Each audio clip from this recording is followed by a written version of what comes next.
हजरे. जय श्रीमान.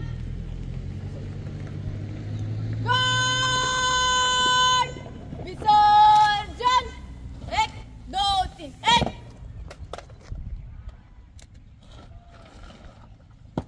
श्रीमान 8 NCC NO 11 pi staff 527 cadet आपके lecture के लिए हाजिर है. जैन साहब.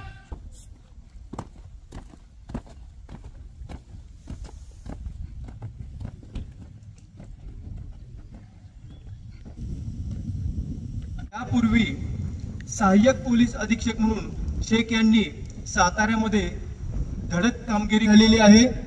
शेख साहेबांनी साताऱ्यात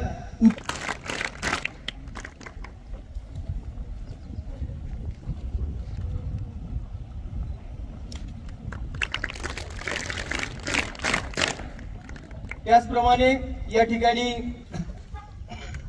कर्नल राज मन्यार सेवा पदक यांचं सुद्धा या ठिकाणी साहेबांची रँक होती ऑल इंडियामध्ये 135वी.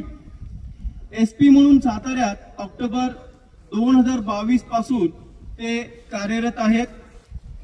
सरांचं जे शिक्षण आहे ते Birla institute of technology and science Pilani हे आंध्र प्रदेशमध्ये आहे. या ठिकाणी त्यांनी बॅचलर ऑफ इंजिनिअरिंग BE यामध्ये पदवी संपादन केलेली आहे. इलेक्ट्रॉनिकल आणि इलेक्ट्रॉनिक्स याच्यामध्ये त्यांनी इंजिनिअरिंग केलेलं आहे. त्यांचा तो शिक्षणाचा कालावधी होता तो 2010 ते 2014. तसंच उस्मानिया युनिव्हर्सिटीमधून त्यांनी master degree in police management हे त्यांनी केलेलं आहे.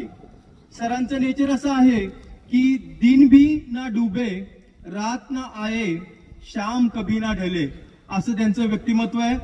आज आपल्या या 22 महाराष्ट्र बटालियनच्या CST 308 या कॅम्पमध्ये त्यांचं स्वागत आपण पुन्हा एकदा टाळ्या वाजून करूया.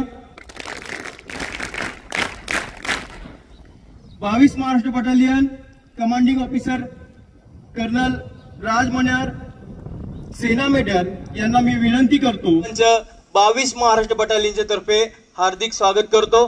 आणि प्रथम या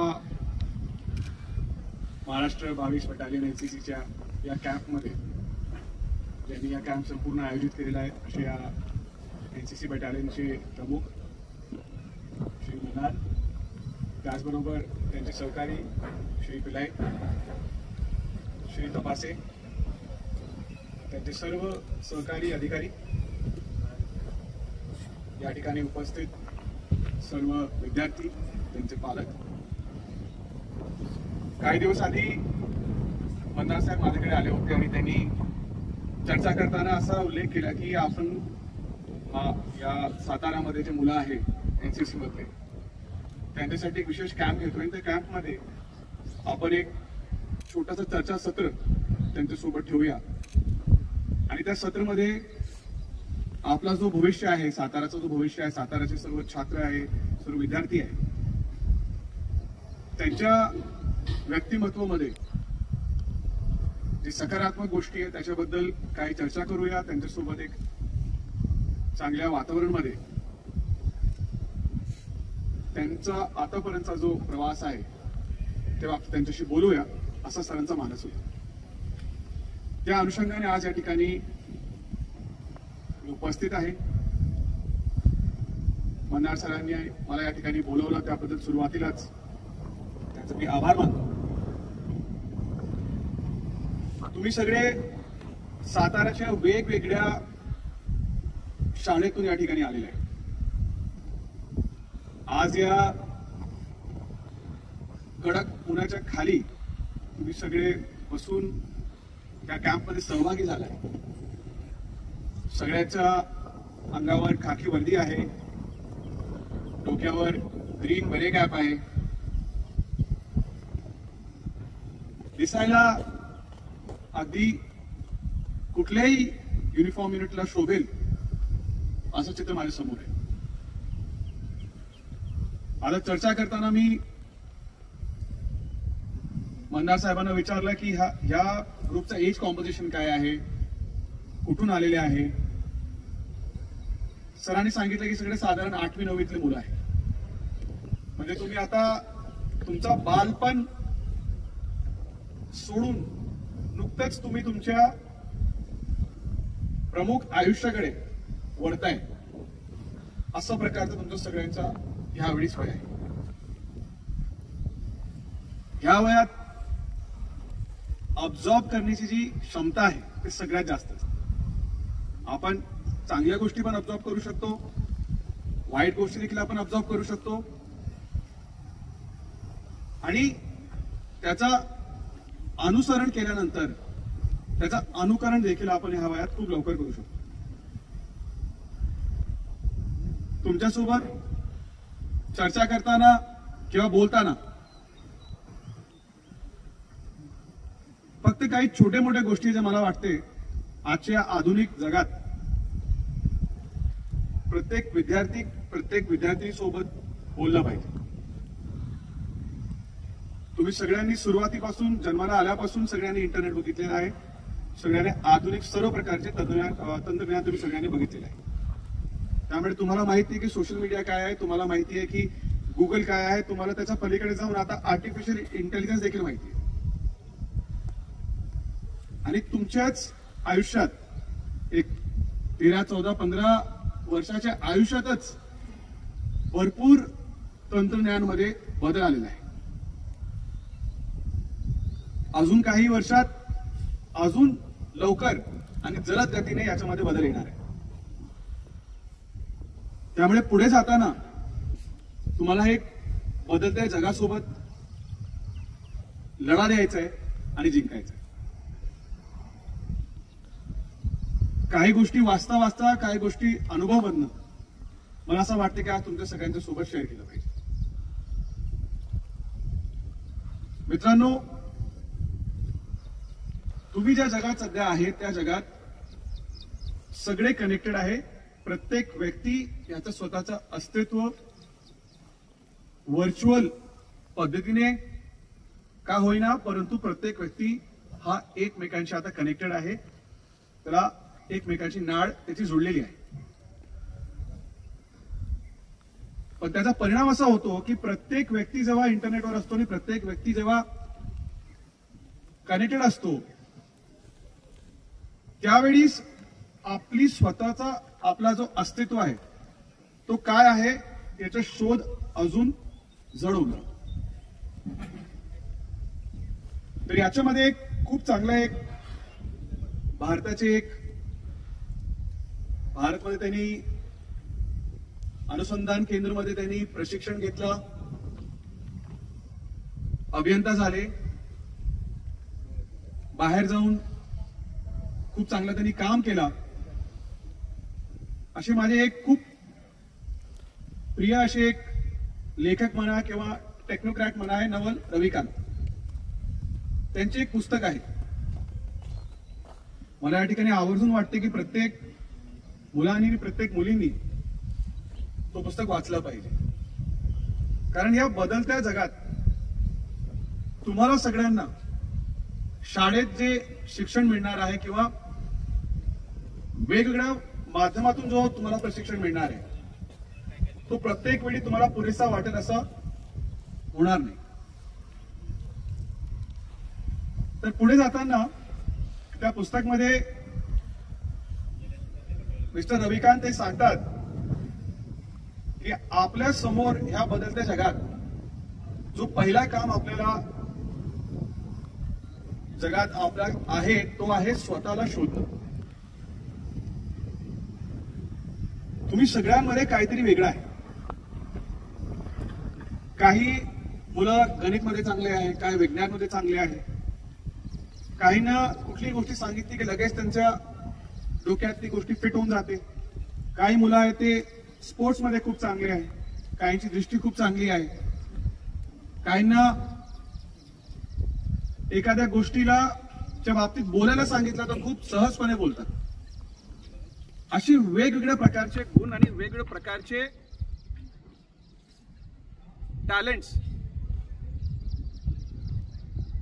हा प्रत्येक विद्यार्थीकडे आहे. परंतु आपला सगळ्यात पहिला चॅलेंज आहे की आपल्यामध्ये तो युनिक काय आहे त्याला शोध.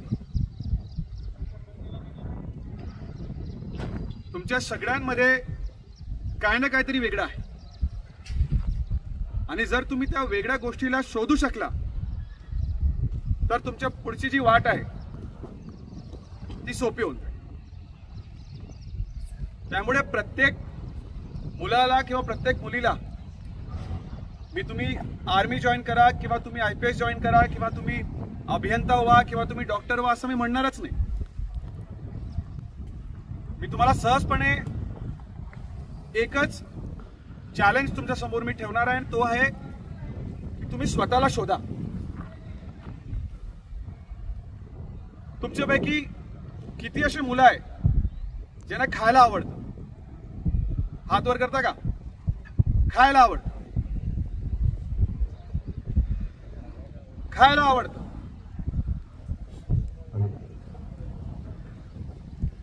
काहींना आवडतं, काहींना आवडत नाही, पण बरेच लोकांना आवडतं. बरोबर आहे? आता सांगा किती असे मुलं आहेत ज्यांना जॅपनीज खायला आवडतं? 1 2. आता किती असे मुलं आहेत ज्यांना इटालियन खायला आवडतं?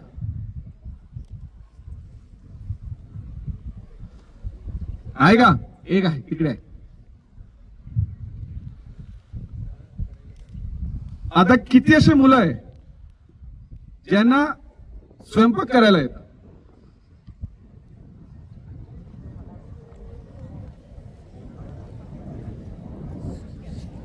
बरेच मुलांना येते.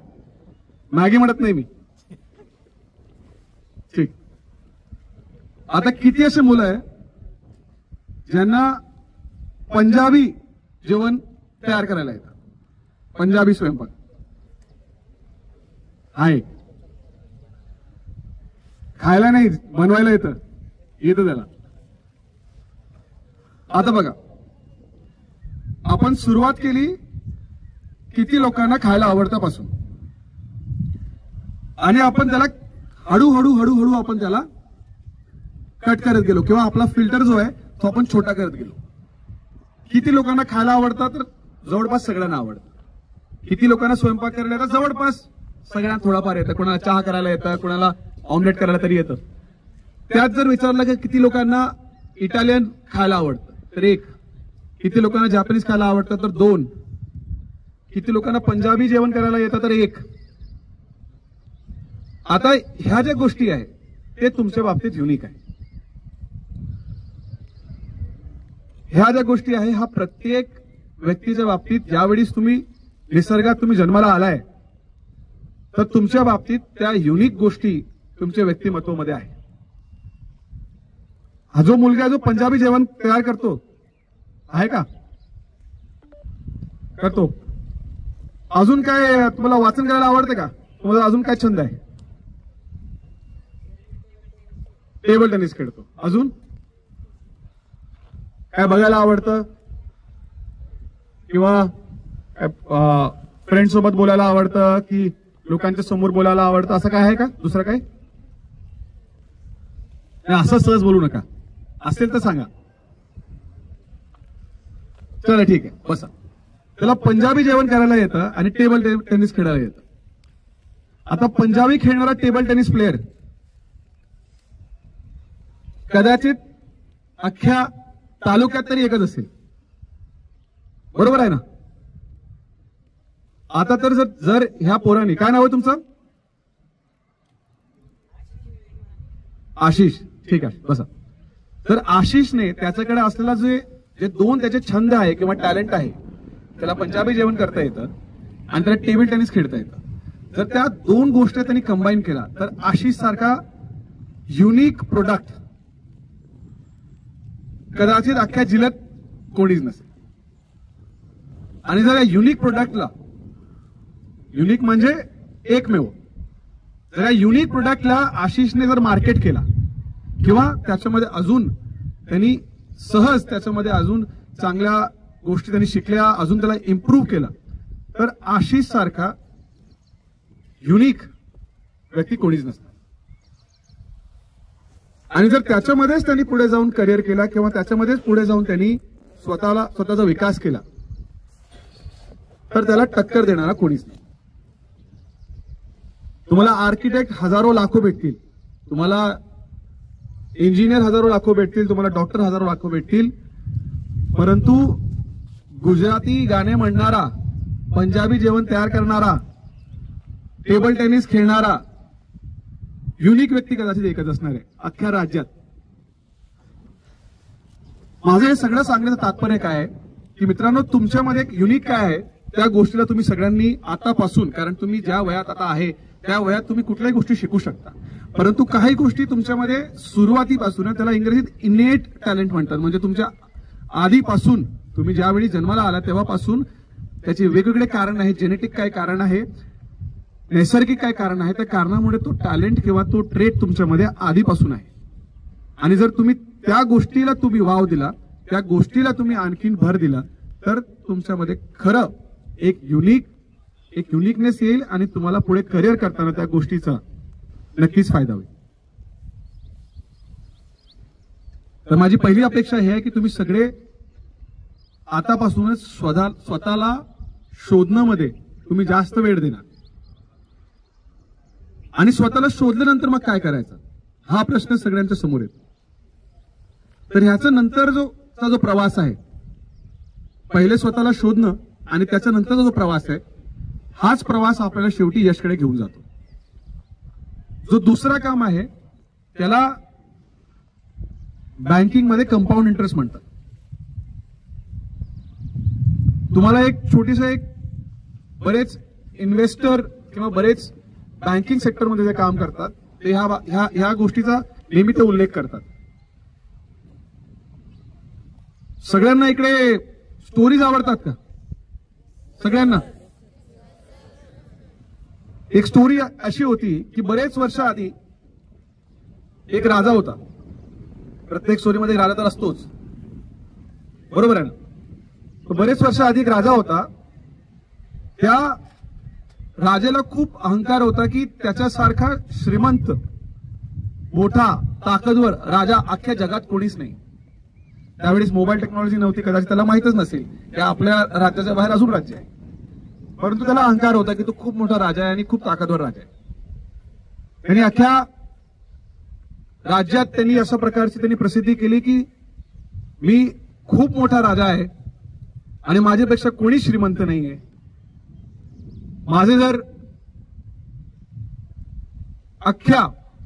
माझ्याकडे जो संपत्ती आहे, जो ताकद आहे, त्या ताकदमध्ये मी काही करू शकतो. या प्रसिद्धी झाल्यानंतर एक गरीब पण खूप हुशार एक व्यक्ती होता. तो त्या दरबारमध्ये आला आणि त्याने थेट त्या राजाला चॅलेंज केला की राजे, तुम्ही किती जरी मोठा असला तरी तुमच्या श्रीमंतीला मर्यादा आहे, तुमच्या ताकदला मर्यादा आहे. राजा खूप रागीट स्वभावाचा होता. त्याला राग आला की असं एक गरीब दिसणारा, बारीक दिसणारा एक व्यक्ती मला चॅलेंज करतोय.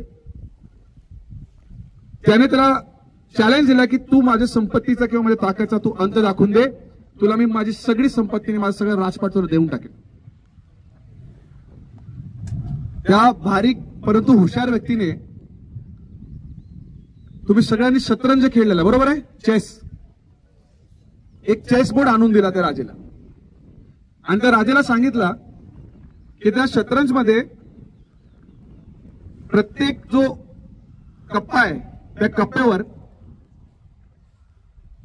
धान असते ना, धान, भात, त्याचा एक फक्त कण ठेवायचा आणि दुसऱ्या कप्प्याला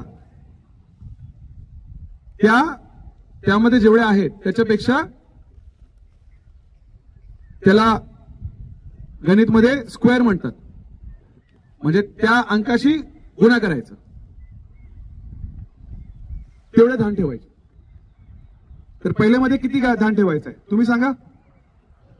एक. दुसरेमध्ये 2, तिसरेमध्ये, चौथेमध्ये, पाचवेमध्ये, सहावेमध्ये, so on and so forth.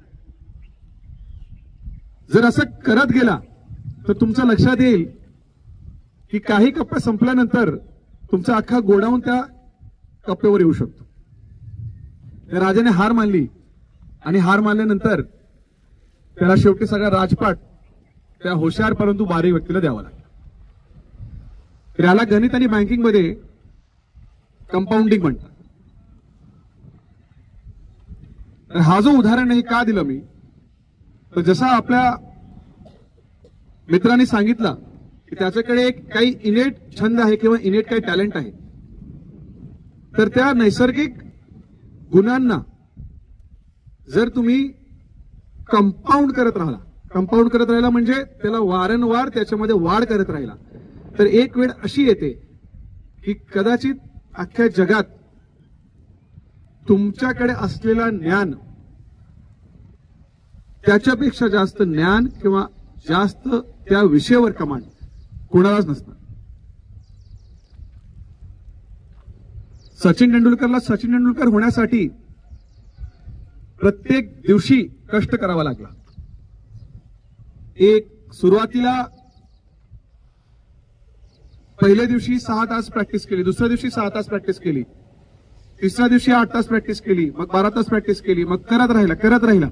कदाचित पहिले 4-6 महिन्यामध्ये त्याच्यामध्ये आणि दुसऱ्या प्लेयर्स मध्ये कुठलाही फरक नव्हता, परंतु एका वर्षानंतर तो फरक वाढला, 1.5 वर्षात तो फरक अजून वाढला, 2 वर्षात अजून वाढला, 4-5 वर्षात अजून वाढला, आणि जोपर्यंत तो 16 वयात झाला होता, 16 वयात सचिन तेंडुलकर सारखा फलंदाज त्यावेळेस अख्ख्या जगात नव्हता. परंतु त्याच्यावर तो थांबला नाही, तर त्यांनी त्याच्या नंतर देखील प्रत्येक दिवशी तसंच प्रकारचा अभ्यास ठेवला, तसंच प्रकारचा त्यांनी कष्ट ठेवला. आणि ज्यावेळेस त्यांनी फायनली शेवटी त्यांनी संन्यास घेतला, त्यावेळी त्याच्यासारखा फलंदाज अख्ख्या जगात कोणीच नव्हता. तो मित्रांनो, जे काय तुमच्यामध्ये युनिक आहे, इनेट आहे, सुरुवातीला तुम्हाला त्याला डेव्हलप करायला फार काय इम्प्रूव्हमेंट, फार काय सहज त्याच्यामध्ये वाढ दिसणार नाही, परंतु त्याच्यामध्ये काम करत राहिल्यावर नक्कीच काही वर्षाने, महिन्याने नाही, वर्षाने नक्कीच तुम्हाला त्याच्यामध्ये भरपूर वाढ दिसणार आहे आणि तुमच्यामध्ये आणि इतरांमध्ये भरपूर फरक दिसणार. तुम्ही सगळ्यांनी या एनसीसीच्या कॅम्पमध्ये सहभाग घेतलाय, याचा अर्थ की तुम्ही सगळ्यांनी काही गोष्टी आहे तुमच्यामध्ये, ज्या गोष्टींनी तुम्हाला या कॅम्पकडे, या युनिफॉर्मकडे तुम्हाला आकर्षित केलंय. त्यामुळे माझी नक्कीच अपेक्षा असणार आहे की तुमच्यापैकी किमान काही मुलं तरी, मुलं आणि मुलींनी काही ना तरी युनिफॉर्म फोर्सेसमध्ये आले पाहिजे. डिफेन्स असो, पोलीस असो, आणि देशसेवा याच्यापेक्षा मोठा कुठल्याही प्रकारचं, मला तर वाटले कुठल्याही प्रकारचं पूजा नाहीये किंवा त्याच्यापेक्षा कुठल्याही प्रकारची प्रार्थना नाहीये. परंतु फक्त फोर्सेसमध्ये देशसेवा नाहीये, तर प्रत्येक कामामध्ये देशसेवा आहे. त्यामुळे मी अपेक्षा करतो की तुम्ही सगळ्यांनी आज या वयात तुम्ही आहात, याच्या पुढे जाताना तुम्ही तुमच्या वयात तुमच्यामध्ये युनिक काय त्याला तुम्ही शोधणार, त्याच्यामध्ये वाढ करण्यासाठी तुम्ही कंपाऊंडिंगचा वापर करणार आणि देशाची तुम्ही सेवा करणार. आज मला या कॅम्पमध्ये बोलून तुमच्या सगळ्यांसोबत इंटरॅक्ट करण्याची संधी मंडाळ साहेबांनी आणि पिलाई साहेबांनी दिली, त्याबद्दल मी त्यांचा धन्यवाद व्यक्त करतो. आणि आपण वेगवेगळ्या कार्यक्रमामध्ये किंवा वेगवेगळ्या जीवनात, आयुष्यात वेगवेगळ्या ठिकाणी आपण नक्कीच भेटत राहणार अशी मी अपेक्षा व्यक्त करतो आणि तुम्हाला सगळ्यांना शुभेच्छा देतो. जय हिंद, जय महाराष्ट्र. आनंदी विठ्ठल पवार, मी हुतात्मा परशुराम विद्यालय वडूज या शाळेतून आहे. मला एक तुम्हाला प्रश्न विचारायचा आहे. तुम्ही जेव्हा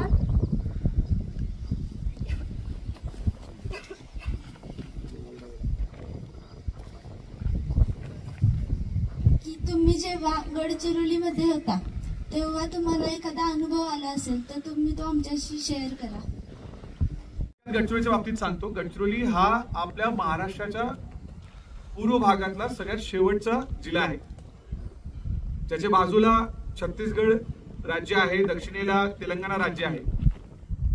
तीनही बाजूने त्याला नद्या आहे आणि संपूर्ण जो भाग तो आहे तो भाग जंगलाने व्यापलेला आहे आणि त्यामुळे तिकडे लोकसंख्या खूप कमी आहे आणि जी लोकसंख्या आहे ती पूर्णपणे आदिवासी समाजाची आहे. आणि बरेच वर्षापासून आपल्या देशात काही अतिरेक करणारे डावी सरणीचे काही आतंकवादी म्हणा, मिलिटंट म्हणा, असे काही संघटना आहेत ज्यांनी त्या भागात लोकांना फूस लावून त्यांना स्वतः जवळ केला आणि मग त्यांच्या एक सैन्यासारखा ग्रुप तयार करून त्यांनी लोकांना मारायला सुरुवात केली, प्रशासनावर हल्ले करायला सुरुवात केली आणि त्या भागाला भारत एक जो देश आहे त्या देशापासून विभक्त करण्याचा त्यांनी त्याच्यामध्ये प्रयत्न केला. त्या भागात पोलीस म्हणून आपला जो उद्देश असतो तो असतो अशा प्रकारचे जे संघटना आहे त्यांना त्याचा मुकाबला करण्याचा आपल्याला त्या ठिकाणी ध्येय असतो. तिकडे दोघही प्रकारचं काम करायला संधी भेटली. जंगलमध्ये जाऊन माझे सोबतचे जे माझा ग्रुप होता, माझे जे कमांडोज होते त्यांच्यासोबत जंगलात जाऊन नक्षलांसोबत एन्काउंटर करण्याची पण संधी भेटली, त्यांना लढा देण्याची पण संधी भेटली. त्याचबरोबर जवळून जो आदिवासी समाज आहे त्याला जवळून त्यांच्या जवळ बसून त्यांचे काय अडचणी आहे हे देखील समजून घ्यायला तिकडे वाव होता. त्यामुळे आम्ही तिकडे दोघही गोष्टी करायचो. आम्ही जे नक्षल होते, जे संघटना होते त्यांना जंगलात जाऊन त्यांचा मुकाबला करून त्यांना मागे हटकवण्यासाठी आम्ही प्रयत्न करायचो आणि बाकी वेळ आम्ही जंगलात जाऊन जे छोटे छोटे गाव होते त्या गावात जाऊन लोकांना मदत द्यायचो जेणेकरून ते नक्षलांकडे जाणार नाही. आणि भारत देश जो आहे त्या देश किती मोठा आहे आणि त्याच्यामध्ये ते किती महत्व त्यांचं आहे आणि त्याला कसं समाजाच्या एक मुख्य धारामध्ये त्यांना आणता येईल यासाठी आम्ही प्रयत्न देखील करत होतो. तो थोडक्यात अशा प्रकारचा तिकडे आमचा अनुभव होता. या कार्यक्रमाला आवर्जून उपस्थित असणारे आपल्या सातारा जिल्ह्याचे वैभव, कुशल नेतृत्व आणि ज्यांनी आपला अमूल्य वेळ देऊन या ठिकाणी एनसीसीच्या सर्व विद्यार्थ्यांना मार्गदर्शन केले ते असे आदरणीय सातारा जिल्ह्याचे एसपी साहेब आदरणीय समीर शेख साहेब यांचं 22 महाराष्ट्र एनसीसी बटालियनच्या वतीनं मी प्रथम आभार मानतो. सरांनी या ठिकाणी येऊन आपला वेळेत वेळ देऊन आम्हा सर्वांना व कॅडेटला जे मार्गदर्शन केलंय ते खूप मोलाचं आणि अनमोल मार्गदर्शन आहे.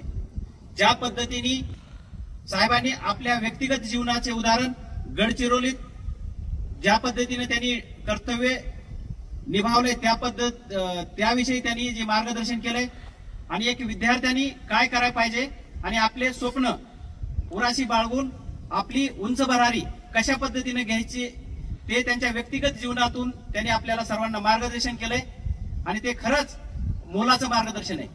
मी या शुभ प्रसंगी मी एवढंच सांगेन कि कुछ लोग जन्म से महान होते हैं, कुछ लोग जन्म से महान होते हैं, कुछ लोग अपने कर्मों से महान होते हैं और जो इनमें से भी नहीं है वो एसपी साहब शेख साहब के जैसे अपने कर्तव्य और कुशल नेतृत्व से महान बनते हैं. Thank you. जय हिंद साहब. भारत माता की जय. भारत माता की जय. थैंक यू साहब.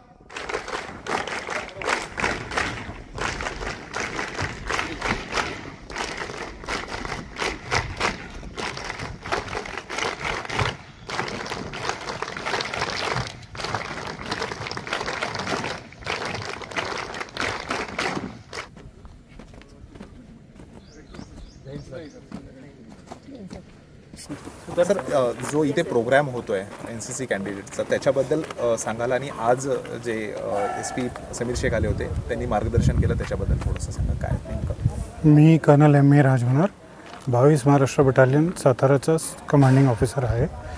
आमच्या खाली 32 स्कूलं आहेत, ज्याच्यातली NCCची कॅडेट्स आहेत. तर शाळेत जी NCC आपण चालवतो ते 8वी आणि 9वी 2 वर्षाचं NCC असतं. त्याच्यात दुसऱ्या वर्षात मुलांना एक कॅम्प करावा लागतो, ज्यांना आम्ही ॲन्युअल ट्रेनिंग कॅम्प म्हणतो. तर त्याच्यानंतर मुलं A सर्टिफिकेट परीक्षा देण्यासाठी तयार असतात. तर त्यासाठी आपण हे कॅम्प करतो. आज आमचा हा 3रा दिवस आहे. आज SP साहेबांना बोलवलं होतं आम्ही. समीर शेख सर आले होते आणि बेसिकली ते इथले आहेत, मुलं इथली आहेत, या डिस्ट्रिक्टची आहेत.